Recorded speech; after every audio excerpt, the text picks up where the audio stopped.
আসসালামু আলাইকুম। নোয়াখালীর বসুরহাটে ৬ আওয়ামী লীগ কর্মী গ্রেপ্তার হয়েছে। কেন গ্রেপ্তার হয়েছে? তিনারা ২১শে ফেব্রুয়ারি উপলক্ষে তিনারা বসুরহাট যেখানে নাকি কেন্দ্রীয় শহীদ মিনার আছে সেখানে ফুল দেওয়ার প্রস্তুতি নিয়েছিল।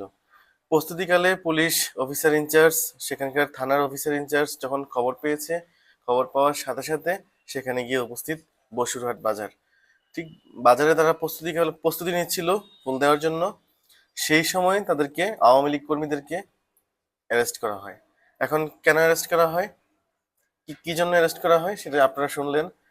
তবে আমার কাছে মনে হয় পুলিশ ব্যবসা বাণিজ্য বা মামলা বাণিজ্য যারাই করছে, আওয়ামী লীগের লোক ধরতে পারলেই টাকা, এই জন্য হয়তো বা অ্যারেস্ট করেছে। সেটা কোনোভাবেই সমর্থনযোগ্য না।